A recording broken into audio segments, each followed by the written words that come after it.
Hello guys, आज की class में ना हम आर्टिकल 60 को रीड करेंगे। मैं पिछली क्लास में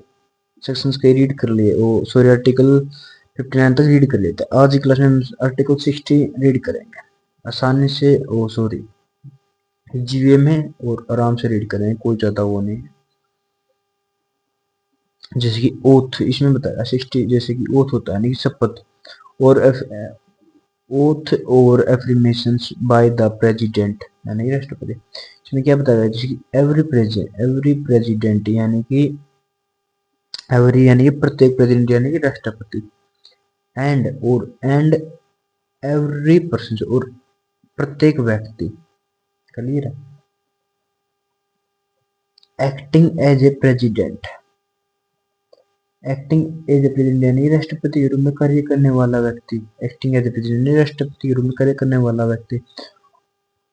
और डिस्चार्जिंग द फंक्शन यानी कि कार्यों का निर्वहन करने वाला, डिस्चार्जिंग द फंक्शन यानी कार्य का निर्वहन करने वाला, ऑफ द प्रेसिडेंट सेल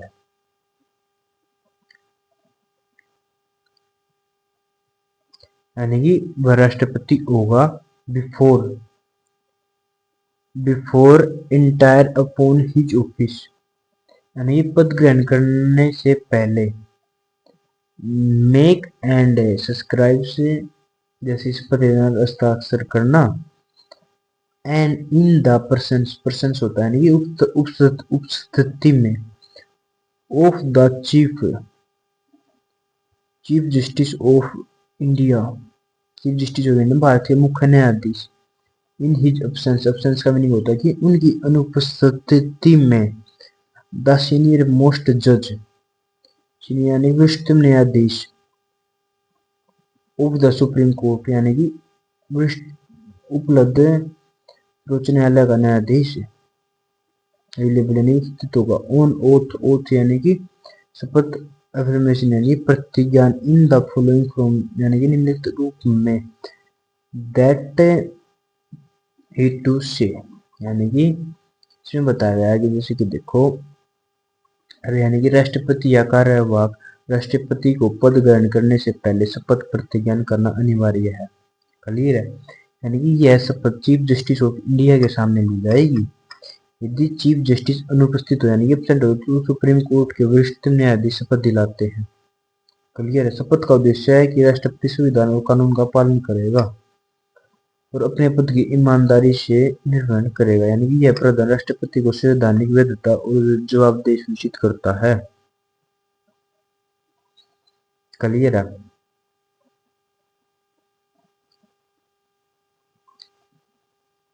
जैसे कि इसमें बताया गया है कि नेक्स्ट में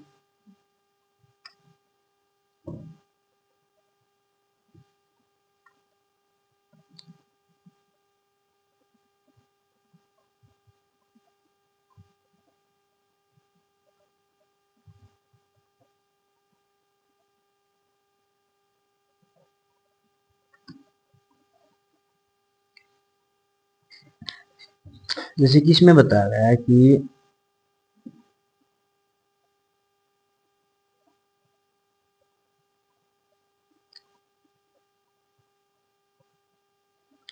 जैसे कि इसमें बताया गया है कि आईबी में जैसे कि राष्ट्रपति का नाम डू स्वीर होता है, शपथ लेता है, डू स्वीर यानी शपथ लेता है, in the name of God, in the name of God यानी कि ईश्वर के नाम पर,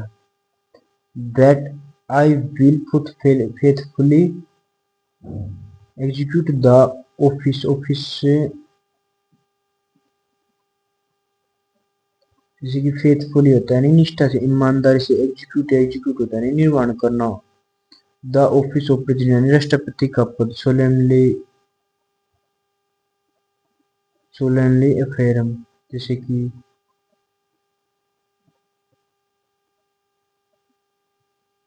द प्रेसिडेंट और राष्ट्रपति of discharge discharge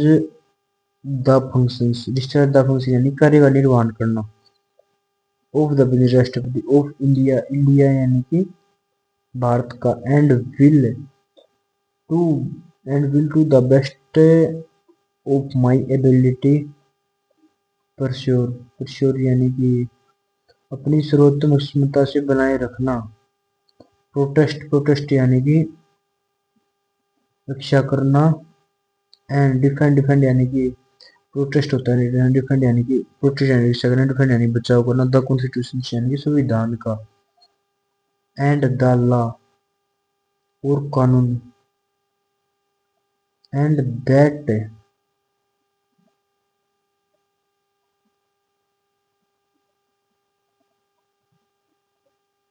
I will devote स्वयं को समर्पित करना। आई विल डिवोट स्वयं को समर्पित टू द सर्विस, यानी सेवा। एंड विल बीइंग यानी कल्याण। Of the peoples of India यानी कि भारत की जनता। यानी कि इसमें क्या बताया गया है, इसमें बताया गया है कि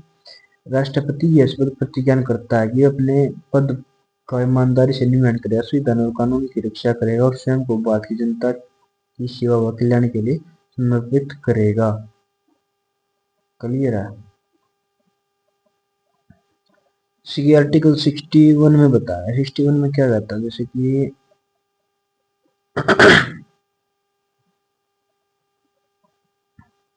आर्टिकल 61 में बताया गया कि प्रोसीजर होते हैं, यानी प्रक्रिया तरीका फॉर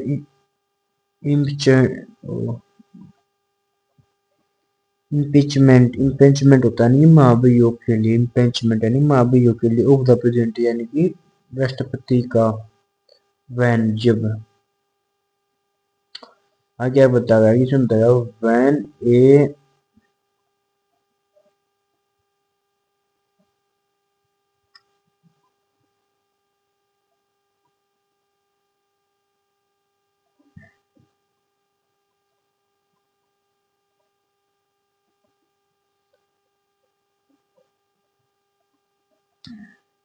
जैसे कि इसमें बताया गया वैन जब ए प्रेसिडेंट एक राष्ट्रपति इज टू बी इम्पेच्ड यानी कि महाभियोग महाभियोग लगाया जाना है, पद से हटाने की प्रक्रिया शुरू होनी है। फॉर वोलेशन का मीनिंग होता है जैसे उल्लंघन के लिए, फॉर वोलेशन उल्लंघन के लिए ऑफ द कॉन्स्टिट्यूशन यानी संविधान का। द चार्जेस यानी कि आरोप अभियोग शैल बी प्रीफर्ड यानी प्रस्तुत किया जाएगा, लगाया जाएगा bye either house of parliament यानी कि संसद का। यानी कि इसमें बताया गया है कि जैसे देखो इम्पीचमेंट ऑपरेशन यानी केवल संविधान के उल्लंघन के आधार पर किया जा सकता है। यानी कि आरोप चार्ज लगाने का अधिकार संसद को दोनों सदन लोकसभा राज्यसभा को है। यानी कि प्रक्रिया इस बात किसी भी सदन से हो सकती है, यह पद राष्ट्रपति को हटाने की प्रक्रिया का पहला चरण है। क्लियर है। जैसे कि 2 में बताया गया है कि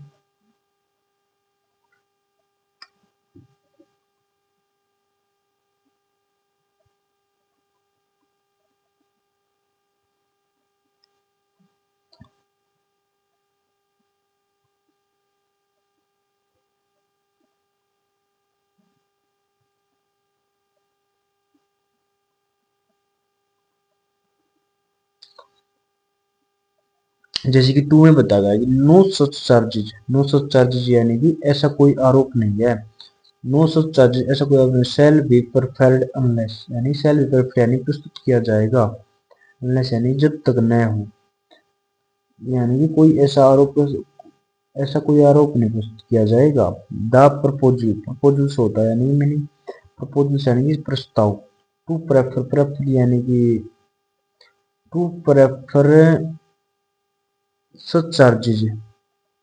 ये सब चार्जेस कंटेंट यानी निहित होंगे इन ए रिसोल्यूशन यानी प्रस्ताव में।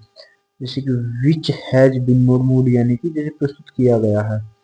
After at least 14 days notice यानी कम से कम 14 दिन की सूचना के बाद। इन राइटिंग लिखित रूप में। साइंड यानी कि हस्ताक्षरित। नोट लेस देन 1/4 यानी कम से कम 1/4 of the total number of members यानी कुल सदस्य संख्या। ऑफ द हाउसेज यानी कि सदन की। Has been given of their intention होता है यानी कि इरादा। टू मूव द रिसोल्यूशन से रिसोल्यूशन से होता नहीं प्रस्ताव ठहराव एंड और सच रिजोल्यूशन ऐसा प्रस्ताव हैज बीन पास्ट यानी पारित किया जाएगा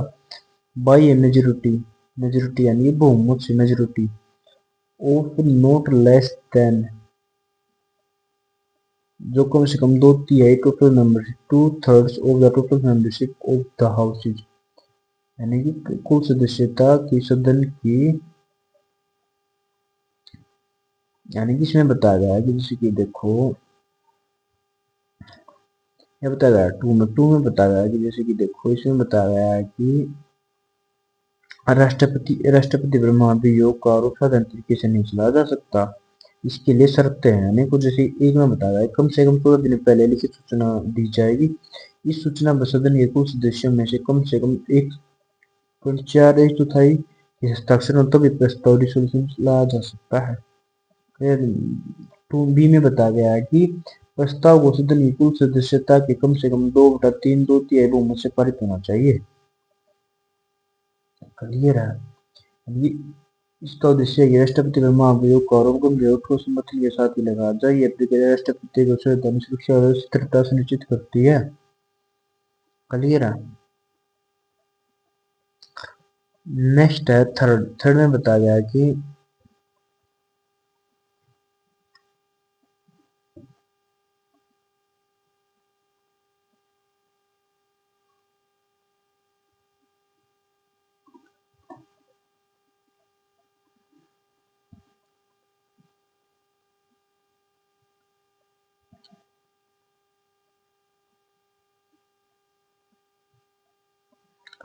जैसे कि इसमें थर्ड में क्या बताया गया है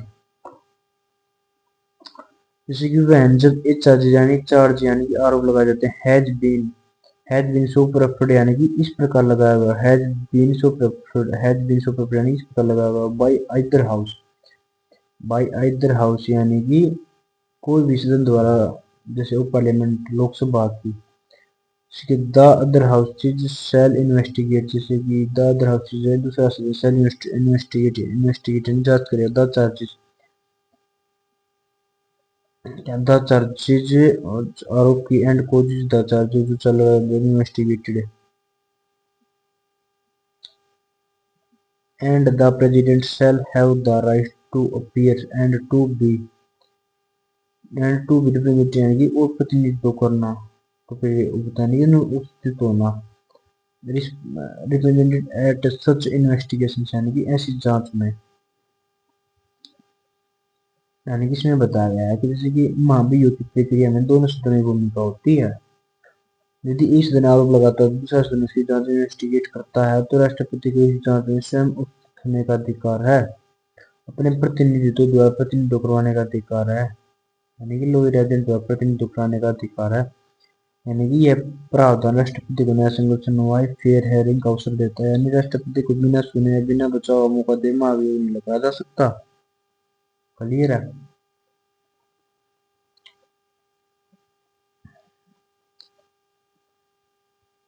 नेक्स्ट है फोर्थ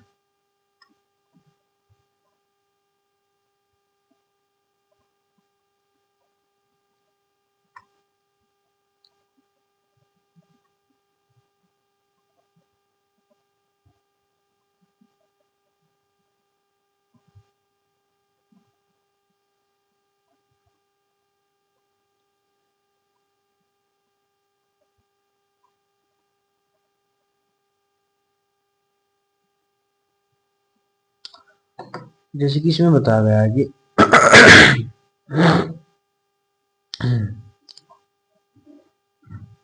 जैसे कि इफ होता है यानी कि यदि एज ए रिजल्ट यानी परिणाम स्वरूप ऑफ द इन्वेस्टिगेशन होता है यानी कि जांच के ए रिसोल्यूशन यानी कि एक प्रस्ताव ठहराव इज पास्ट यानी कि पारित किया जाता है बाय मेजोरिटी यानी कि बहुमत द्वारा ऑफ नॉट लेस देन जो नो कम से कम हो 2/3 ऑफ द टोटल मेंबरशिप 2/3 यानी कि 2/3 टोटल मेंबरशिप होता है टोटल मेंबरशिप यानी कुल सदस्यता का ऑफ द हाउसेज यानी कि सदन की बाय विच यानी कि जिसके द्वारा द चार्जेस यानी कि द चार्जेस आरोप है यानी कि वाद इन्वेस्टिगेटेड वाज इन्वेस्टिगेटेड जांच किया गया था, और कोजिड बाय टू बी इन्वेस्टिगेटेड यहाँ जांच करवाया गया था। डिक्लेयरिंग यानी घोषित करते हैं, दैट द चार्ज यानी कि आरोप परफॉर्म्ड अगेंस्ट यानी लगाया गया द प्रेसिडेंट यानी कि राष्ट्रपति के विरुद्ध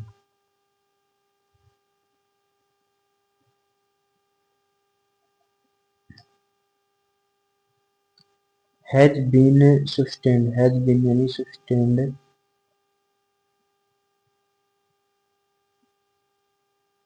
यानी कि सिद्ध हो गया, सस्टेन्ड यानी सच रिसोल्यूशन यानी कि ऐसा प्रस्ताव सेल हैव इफेक्ट यानी प्रभाव डालेगा, परिणाम होगा। ऑफ रिमूविंग यानी कि हटाने का,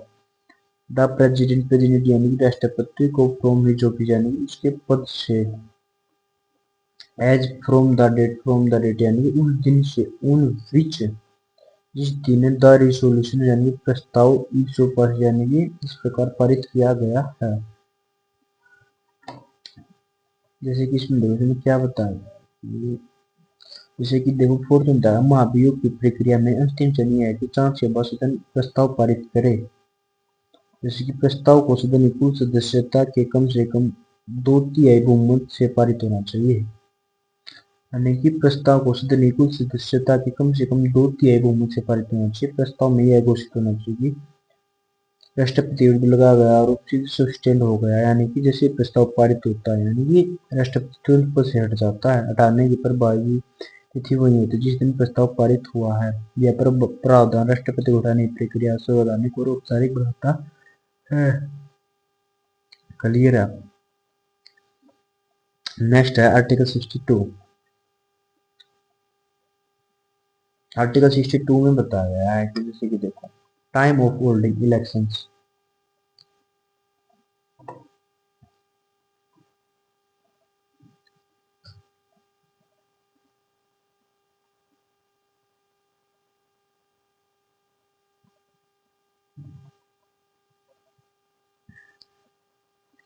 इसकी जो बताया गया कि आर्टिकल 62 में आर्टिकल 62 में बताया time of holding elections to fill vacancies in the office of the president and the term of office of persons elected to fill casual vacancies. जैसे कि एन इलेक्शन जो बताया है, एन इलेक्शन का meaning होता है जैसे कि एक चुनाव, to fill a vacancy, to fill यानी कि भरने के लिए, फिल करने के लिए, वैकेंसी यानी रिक्त खाली स्थान, खोज का नंबर उत्पन्न हुई, बाय द एक्सप्रेशन यानी कि समाप्ति से, ऑफ द टर्म यानी अवधि की, ऑफ ऑफिस यानी पद की, ऑफ प्रेसिडेंट यानी राष्ट्रपति की, शैल बी कंप्लीटेड यानी कि पूरा किया गया, शैल बी कंप्लीटेड पूरा किया गया for the expression of the term, for पहले यानी समाप्ति से पहले प्रारंभ अवधि की। यानी कि आर्टिकल 62 में क्या बताया गया, फर्स्ट क्लोज में इसमें बताया गया है कि जैसे कि राष्ट्रपति करेगा 5 वर्ष का होता है, जब यह अवधि समाप्त होने वाली है तो नया चुनाव पहले ही पूरा करा लिया जाना चाहिए, नया चुनाव यानी पहले ही पूरा करा लेना चाहिए। इस उद्देश्य से राष्ट्रपति पद पर कभी भी रिक्त न रहे, यानी कि चुनाव की प्रक्रिया इस तरह से तय की जाती है कि राष्ट्रपति पदभार ग्रहण करने के लिए तैयार हो, जैसे ही राष्ट्रपति कार्यकाल समाप्त हो। यह प्रधान संवैधानिक की निरंतरता कॉन्स्टिट्यूशन कंटिन्यूटी सुनिश्चित करता है। क्लियर है।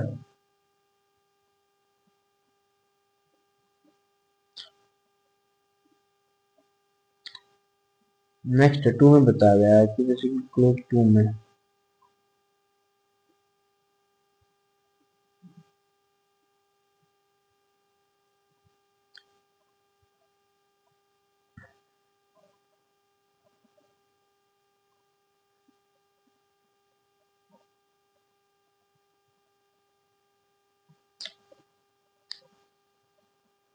जैसे कि 2 में बताया गया an elections to fill a vacancies,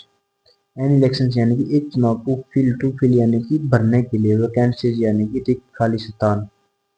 यानी कि एन इलेक्शन यानी एक चुनाव टू फिल भरने के लिए वैकेंसी वैकेंसी होता है यानी कि रिक्त स्थान खाली स्थान इन द ऑफिस ऑफिस यानी कि पद में ऑफ प्रेसिडेंट प्रेसिडेंट यानी कि राष्ट्रपति का ओक्यूरिंग ओक्यूरिंग होता है उत्पन्न होना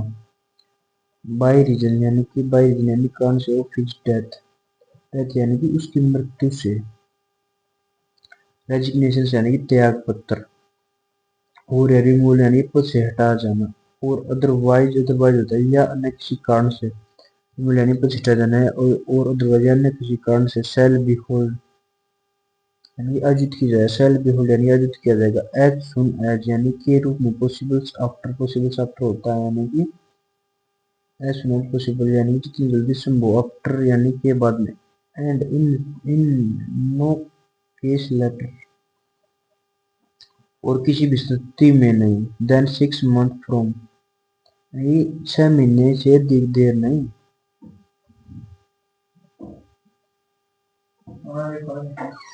माता पंडित जी